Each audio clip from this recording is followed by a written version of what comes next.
संभाजीराजांनी त्याला एक खण घेऊ दिला नाही, एक खण. औरंगजेब त्याला असं वाटलं होतं संभाजीराजे म्हणजे शिवाजी राजांचे नादान तत्नशील वारीस, चुटकीसरशी चुरगाळून दक्कन खशात घालू. पण संभाजी महाराजांनी पहिलाच तडाखा असा दिला की औरंगजेबाला स्वतःचा अनुमान दुरुस्त करून घ्यावं लागलं. हे पाणी काही वेगळंच आहे, वर्षभर थडका मारून सुद्धा हाताशी काही नाही. मग औरंगजेबाने आपल्या सगळ्या सरदारांना बोलावलं. क्या किया जाए? औरंगजेबाचा एक सरदार होता कल्पक, तो म्हणला हुजूर ऐसा करते हैं. बोलो. नहीं, इन मराठों की जान है इनके गड़किलों में, पहले गड़किले लेके हैं. मराठे खुद ब खुद आएंगे घुटने टेकते हमारे सामने. आणि पटला औरंगजेबाला सही बात, हे मराठे गडकोटाच्या आधारावर तर लढतात, हे गडकोट पहिले घेऊया, मग मराठे कशाच्या आधारावर लढतील, सीधा घुटने टेकत शरण येतील.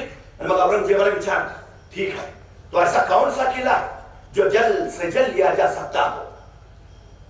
म्हणजे पहिल्याच घासाला खडा नको, किल्ला असा काढा की पटकन घेता येईल, फारसा डोक्याला थाप नको. मग एकाने सांगितलं हुजूर एक किल्ला आहे. कौन सा? नाशिक जिल्ह्यातला दिंडोरी तालुक्यातला वणीपासून अवघ्या काही मैलावर असलेला प्रभू श्री रामचंद्र तिथं विश्रांतीसाठी जायचंय, त्यांची सेज तिथं, मग त्या किल्ल्याचं नाव आहे रामसेज. हुजूर असा किल्ला है. मराठे कितने? 300 350 होंगे हुजूर. शिबंदी ना हुजूर, बजमेर ना हुजूर, तोफे बिल्कुल ना हुजूर. तो ठीक है वही ले लेंगे. ठरला औरंगजेबाच. अवघे 350 मराठे असलेला, तोफा शिबंदी बजमेर अजिबात नसलेला तो रामसेजचा किल्ला घ्यायचा. आणि औरंगजेबाने विचार, तो कौन जाएगा, कौन लेगा रामसेज? अनुभारा शाहबुद्दीन खां. हुजूर हम जाएंगे, हम लेंगे रामसेज. शाहबुद्दीन कितने दिनों में लोगे किला? तसा शाहबुद्दीन खान म्हणाला, हुजूर सकाळचा नाश्ता करून जातो, दुपारच्या जेवणाला किल्ला घेऊनच परत येतो. बहुत खूप. 30,000ची फौज घेतली आणि निघाला शाहबुद्दीन खान कोसळला रामसेजवर. रामसेजचा किल्लेदार आहे रामाजी पवार. हे 30,000 सैनिकांनी येताना पाहिलं, येऊ द्या. बघता बघता शाहबुद्दीन आदेश दिला, चलो आगे ले लो किल्ला. 30,000 सैन्य रामसेज चढू लागलं. वेळ ओलांडून पुढं पुढं पुढं पार निम्म्यापर्यंत पोहोचलं. आमच्या मराठ्यांची हालचाल ना प्रतिकार. शाहबुद्दीन खानाला वाटलं बहुतेक न लढताच किल्ला ताब्यात घेता वाटतं. त्याने आपल्या सैनिकांना सांगितलं, चलो चलो चलो चलो आगे ले लो किल्ला. सैन्य पुढा पुढा लागते टप्प्यात आलं. मग मात्र मराठे सावध झाले, हाताच्या गोपण्या धरारल्या, दगडं भरली, सुटली दगडं, दना दना दना धाड धाड धाड दगडं हात लागली. त्या दगडाच्या ओठांना घायाळ झालं शाहबुद्दीनचं सैन्य. पाठीला पाहिलं पळत सुटलं. त्या शाहबुद्दीनच्या मस्तकावर दगड बसलेला. ती जखम दाबीत शाहबुद्दीन म्हणाला, कैसे है ये मराठे, पत्थरों से खेलते हैं, या खुदा पूरी जिंदगी में ऐसी चल देखी ना हमने. एका दिवसात किल्ला घेतो म्हणलेला शाहबुद्दीन खान रात्री खलबत खाण्याचा तमाशा शिकत बसला होता. क्या किया जाए? त्याचा सरदार होता मोठा कल्पक. तो म्हणला, हुजूर ऐसा करते हैं. बोलो. नाही, काल आपण चालत चालत गेलो, मग उद्या चालत चालत नको जायला, मग सरपटत सरपटत जाऊ, म्हणजे दगड आली तरी वर्ण जातील, आपल्याला लागणार नाही. मोठी लांबी कल्पना शाहबुद्दीनला पटली. ऐसाही करेंगे. दुसऱ्या दिवशी चढाई सुरू झाली. उरला सुरला सैन्य निघालं पण सरपटत. कुणी डोक्यावर करायला तयार नाही. चुकून डोक्यावर करायचो, डोक्यात दगड बसायचा. सरपुडा सर सर सर करत निघाला सैन्यावर. वेळ सोडून पुढं पुढं पार निम्म्यापर्यंत पोहोचलं. आमच्या मराठ्यांची हालचालला प्रतिकार. शाहबुद्दीन खानाला वाटलं बहुतेक काल दगड मारून मारून जमली असते. कशाची नांद देणार किल्ला ताब्यात. मोठा उसाला चलो आगे लिहिलो केला. सैन्य पुढं पुढं आलं, टप्प्यात आलं. तसे मराठे जागा सूद झाले. रात्रभर जागून तटबंदीवर मोठमोठ्या दगडी शिळा गोळा करून ठेवलेल्या. हे सरपटणारं सैन्य जवळ आलं तशा त्या दगडी शिळा दिल्या नुसत्या ढकलून. गडगडा करत शिळा सुटल्या खाली. सरपटणाऱ्या प्राण्यांना पार चेंगरून मिगरून मग तर जाऊन थांबल्या. प्रत्येकाचं सैन्य पाठीला पाय लावून उरलं सोडलं पळत सुटलं. त्याला कळेला किया तो क्या किया जाए. ये मराठे हमें ऊपर नहीं आने देते, खुद नीचे नहीं आते. अरे सामने नहीं आएंगे तो लड़ेंगे कैसे, और लड़े ही नहीं तो जीतेंगे कैसे. क्या किया जाए. आठवडा झाला, महिना, 2 महिने, 6 महिने झाले. त्या शहाबुद्दीनला सुचेला काय करावं. तिने एकदा सरदारांची बैठक बोलावली. क्या किया जाए. त्या बैठकीत त्याचा सरदार म्हणाला, मोहम्मद खान पूछो ऐसा करते हैं, ये मराठे खुद नहीं आएंगे, हमें ऊपर नहीं आने देंगे. एक ही रास्ता है. क्या? 20-25 तोपे है हमारे पास. सीधा तोप मारा शुरू करेंगे, गोलाबारी चालू करेंगे. आधे घंटे में किला कब्जे में आ जाएगा. अनपटल शाहबुद्दीनला सही बात, ऐसा ही करेंगे. मोहम्मद खान तैयारी करो, कल सुबह तोप मारा शुरू करेंगे. आणि ठरलं. मोहम्मद खान तयारीला लागला. त्या रात्री शहाबुद्दीन खान निवांत झोपला. म्हणला आता उद्या येतोय किल्ला ताब्यात. संपली कटकट. बरोबर रात्री 1:30-2च्या सुमारास 101 मराठी किल्ल्यावरनं अलगद खाली आले आणि सरळ या झोपल्या शाहिस्ता खानाच्या छावणीत घुसले. सपासप कत्तल चालू झाली. आक्रोश खळ्या आरोळ्या रक्ताच्या चिरकांड्या. शहाबुद्दीन खरवडून जागा झाला. क्या हुआ? शकुन रात छापा कौन था? मराठी हुजूर कहा गए? निकल गए हुजूर. या शहाबुद्दीनला सुचायचं बंद झालं. त्यांनी महाबत खानला सांगितलं भाऊ तो फिरा आधी की आधी.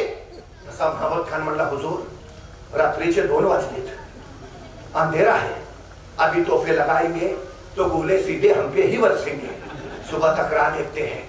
चरपडला शहाबुद्दीन पण पर्याय नव्हता. पण ठरलं होतं आता सोडायचं नाही. सकाळी उठल्या उठल्या तोफ मारा चालू.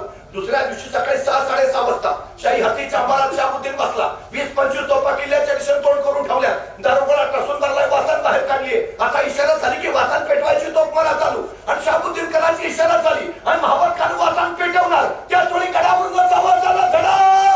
हे तोफेचा गोळा सुसू करत येतोय त्यांच्या दिशेनं. तसा महाबत खान कडाडला. तोफे पीछे लो, तोफे पीछे लो.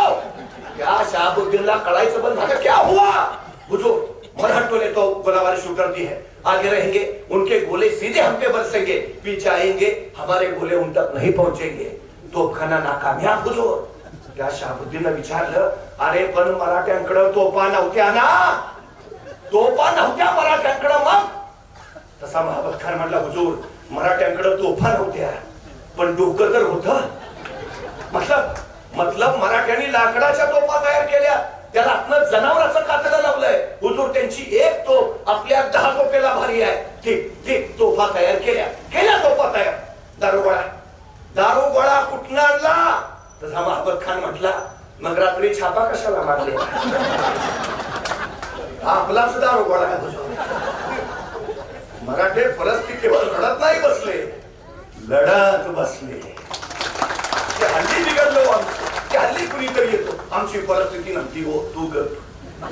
मला भयान राग येत बसल्या माणसाचा. आमची परिस्थिती नव्हती हो.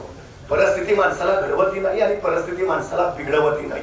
माणूसच परिस्थिती घडवतो आणि माणूसच परिस्थिती बिघडवतो. ही सगळ्यात मोठी वस्तुस्थिती आहे. उगा आमची पोर आम्ही गरीब आहे ना चांगला आहे ना श्रीमंत व्हायला तुला मिळालेली सर्वोत्तम संधी आहे. नाही मला जरा बुद्धी कमीच आहे. उत्तम विद्वान व्हायला तुला मिळालेली ही सर्वोत्तम संधी आहे. कारण कसली सांगता स्वतःच्या कमतरताना बलस्थान बनवा आणि त्या बलस्थानाच्या बळावर स्वतःच्या कर्तृत्वाचा ध्वज फडकवा. हे सांगितलं छत्रपती संभाजी महाराज.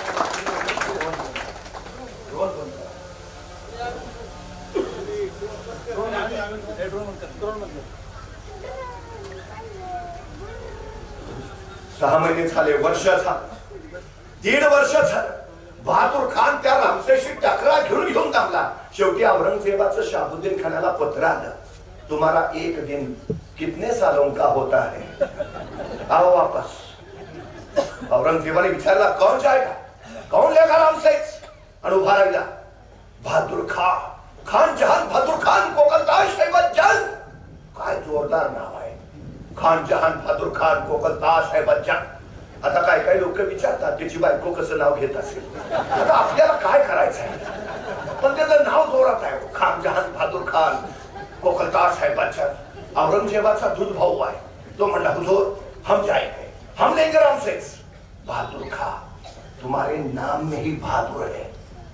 बस एक फतेह दे दो. जब से दक्खन में आए हैं तरस गए हैं फतेह के लिए. एक फतेह दे दो, एक फतेह. आणि खरं होतो 2.5-3 वर्ष उलटत आली पण संभाजी राजांच्या विरोधात औरंगजेबाला एक साधा विजय मिळाला नव्हता.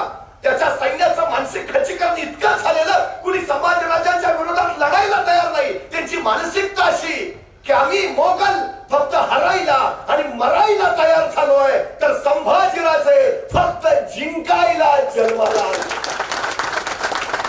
औरंगजेबाला माहिती होती विजयाचा एक उन्माद पुढच्या काही लढतींसाठी प्रेरणा देणारा ठरतो. त्याला एक छोटासा विजय हवा होता म्हणून तर त्यांनी छोटासा रामसेसचा किल्ला निवडलेला की पटकन घेता येईल, सैनिकांना विश्वास देता येईल, आपण जिंकू शकतो. तो बहादूर खानाला सांगतो एक फतेह देतो बहादूर एक. आणि बहादूर खान 30,000 फौजनिशी आला. पुन्हा रामसेसला वेढा पडला. आमचा रामाजी पवार 300 मावळ्यांशी झुंजतोच. 2 वर्ष झाली, 2.5 वर्ष झाली.